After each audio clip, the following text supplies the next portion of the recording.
Alright man, here is 8 rare champions in Raid that are basically cheat codes into various bosses in the dungeons and throughout Doom Tower and the like in this video game, man. Let's begin, shall we? We're going to start off obviously with Cold Heart, and frankly we're not going to spend much time on Cold Heart because everybody and their dad knows how good Cold Heart is into, I don't know, like a billion areas of the game. She's just quite excellent. The quadruple hitter on the A1 makes her exceptionally good at breaking through Fire Knight's shield stacks, and then of course she has the full 10-meter destroyer on her A3 that also happens to hit like a truck because it scales off of enemy max HP, and so she can just delete Fire Knight's 10-meter after breaking his shield. Yeah, she is exceptionally good into Fire Knight, but also she's pretty fantastic into Spider as well.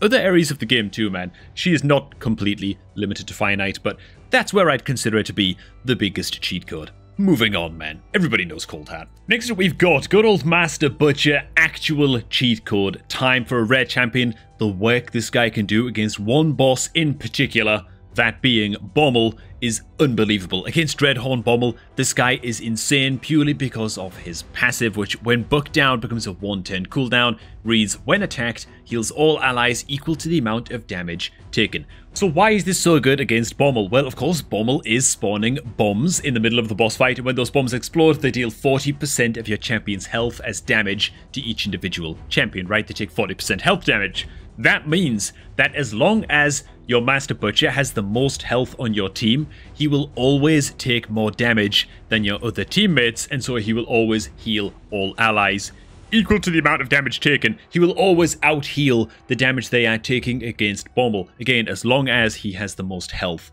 on your Bommel team. You'll see in the tooltip here that this passive does not work against bosses, but Bommel is dealing his bomb damage via summoning his bombs as if they were minions, right? As if they were like enemy champions on the other side of the map, and so they don't count as boss entities, meaning this passive works just fine against Bommel. And as for the rest of Master Butcher's kit, he also brings a chance to provoke on his A1 and places a provoke debuff on the target enemy for 2 turns on a 4-turn cooldown on his A2. Why is this so good? Because it's a place provoke, not a chance to inflict provoke, meaning that this attack cannot weak hit, right? It makes the provoke much more reliable. It means that even if being a spirit affinity champ, he's attacking into a magic affinity champ or enemy or Hydra head, for example, he can always get the provoke off, which is just lovely. Or of course, if the Hydra heads are buffed with things like Poison Cloud, right? You gotta keep that one Hydra head always taunted up. There you go, man. That's Master Butcher. Level him up to level 50. Most of the time, you can't go wrong with that. Hey, man, if you haven't already used good old Code Game Leap, then what are you waiting for, man? Input promo code Game Leap to get yourself a free energy refill, 10 free experience brews,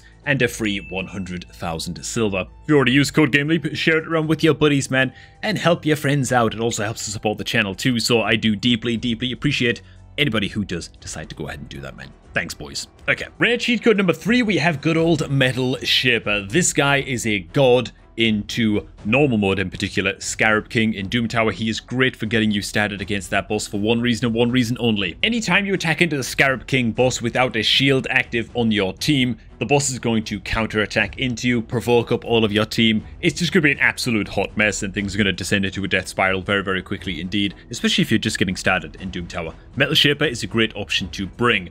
Why?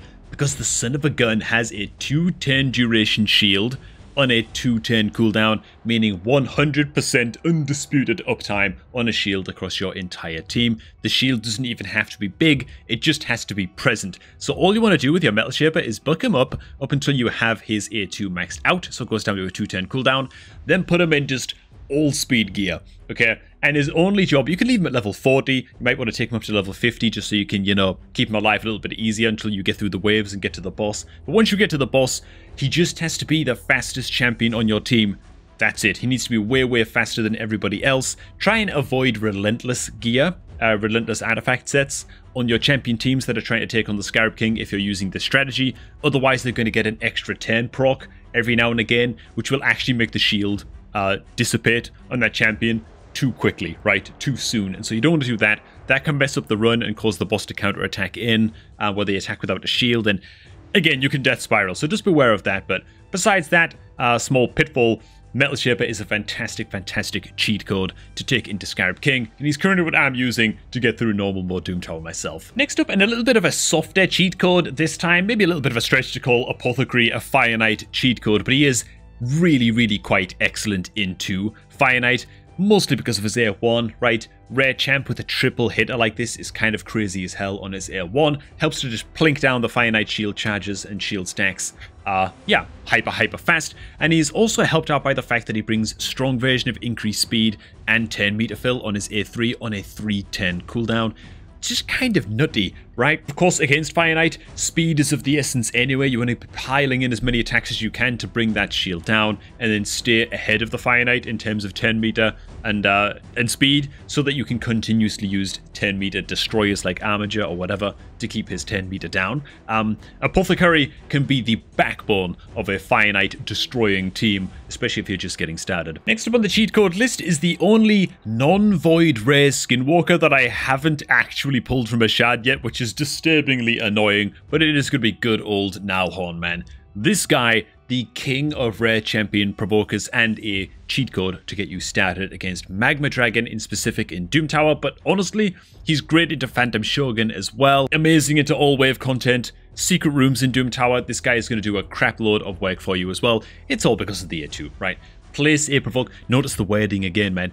Places a provoke debuff on all enemies for 1 turn. It's not an attack with a chance to cause provoke, right? It's just place a provoke, meaning it cannot weak hit, which is why he's so good into Phantom Shogun, where enfeebled debuffs are a big problem. Yeah, places the provoke on all enemies for that 1 turn, 3-turn cooldown. Very good indeed. Build this guy fast enough he can keep up a constant provoke on the Magma Dragon boss in Doom Tower. And to top it all off, the son of a gun also brings an unkillable buff on a 3-turn cooldown that actually lasts for 2 whole stinking turns. As far as rare champs go, I don't know, man. What the hell, dude? How are some of them just so standout good, and then like the other 90% of them are just trash? It's kind of crazy as hell, man, that Plarium. Did they plan to do that, or did they accidentally do that, you know? I mean, look at this. Oh my god. Look at his ratings, dude. Faction Wars is great. Dragon's Lair, I don't really know what that's doing. They tank the waves, I guess. But then Phantom Shoguns, a 5 out of 5 for a rare champion to have that score. You know that Nalhorn means business. What a Chad. And you know what? Even if you don't build him for Phantom Shoguns, max him up anyway. He's going to be like a mainstay in basically all of your secret room playthroughs that involve Skinwalker rares. There you go. Next up, we've got Muckstalker in the Lizard Men faction. This guy can help you unlock, or just get you started at least, in the Sand Devil dungeon. And it's purely because, well, the Sand Devil can only take debuffs, the boss, if it's had a sleep debuff applied to it, right? You've got to put the boss to sleep before you can apply any meaningful debuffs to the boss. And Muckstalker brings a very reliable, again, 2-turn cooldown sleep debuff. Honestly, there's not much more to it than that. I think he's crap everywhere. Yeah, it's one of those again. This is kind of rubbish everywhere else, but Sand Devil's Necropolis, he has one job, and he just does it well. So there you go, man. Muckstalker is worth holding on to. Maybe just taking up to level 50, something like that, to get you started in good old Sand Devils, man. Next up, a champ I'm extremely excited to start maxing out myself, because I have a 6-star Perfect Soul just sitting there, ready to use on Kerzad Deepheart once I do get him maxed up, so pretty excited to make that happen, man. But why is Kerzad so good? Well, of course, he's great in a stun set. He has a couple of attack all enemies skills, a little bit of 10 meter fill on the A2, a strong increased accuracy buff on the A3. And even though it looks like he requires a lot of skill bucks, you only need the accuracy and debuff chance to have a chance of placing weak version of decreased defense. Like, what the hell, you know? Actually, of course, he needs accuracy for his A1 as well, but in terms of skill bucks, he actually doesn't need any skill bucks at all, unless you value the increased debuff chance on a weak version decreased defense, which most people aren't going to do, you know? The rest of his skills, yeah, don't require skill bucks at all. Both of his AoEs are 310 cooldowns on their own, which makes him great already in a stun set, like we mentioned. But where he is a cheat code, we're actually going to go ahead and say the Iron Twins dungeon. The Iron Twins dungeon is changing affinity all the time. So having Kerzad, a void rare champ, with a in fact, a 100% chance basically to be placing decreased speed, strong version, on his A1. He just spams that thing over and over and over and maintains this debuff on the Iron Twins boss, no matter what affinity it is just so valuable, dude. So how is this 100% chance? Well, it's an attack one enemy. Place an extra hit if this attack is critical. So you want to build him with 100% crit.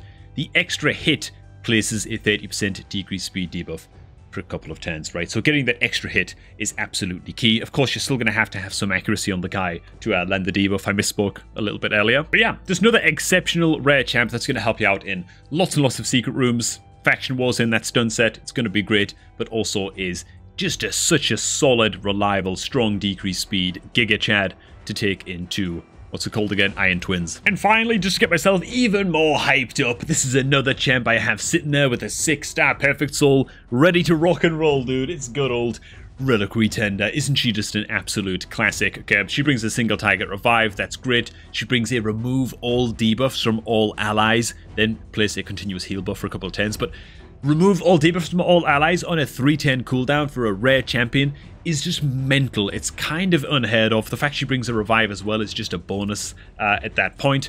And yeah, she's just awesome. Where is she a cheat code? Well, she's pretty good into Ice Golem for having the cleanse. She's pretty good into Dragon, also for having the cleanse. But she is amazing in Doom Tower against, what the hell's it called again, man? The goddamn spider boss. I forget its name now. This is real bad. Screw, I'm looking it up on Hell Hades right now, man. Nether Spider, that's the one. Nether Spider, as soon as the fight starts, places like 7 billion poisons across your entire team.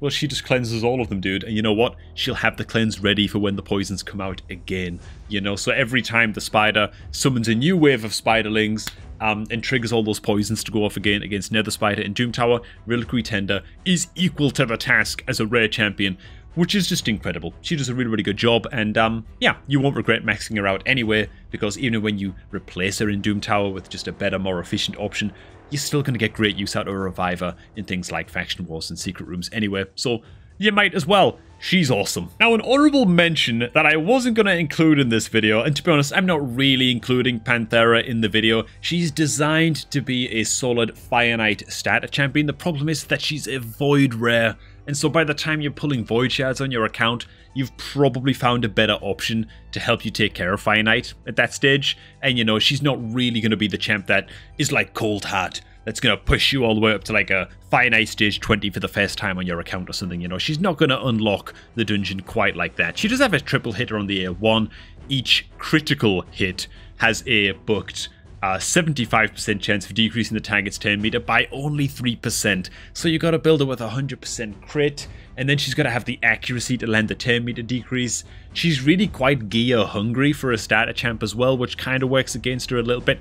I want to like Panthera, but I don't think she's quite there. She does also bring another double hitter on the A2, which is fine.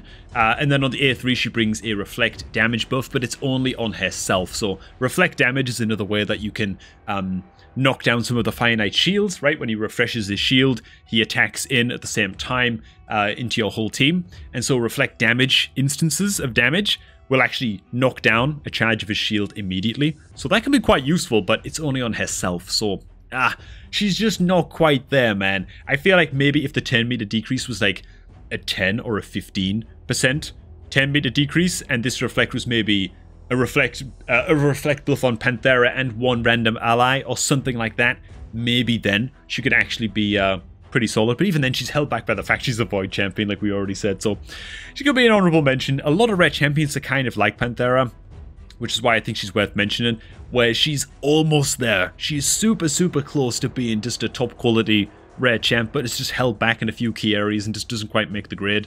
That's how a lot of rare champions are, man. I actually went ahead and leveled up Crimson Slayer to level 50 for a similar reason. Triple hitter on the A1. I thought, okay, some Fire Knight action.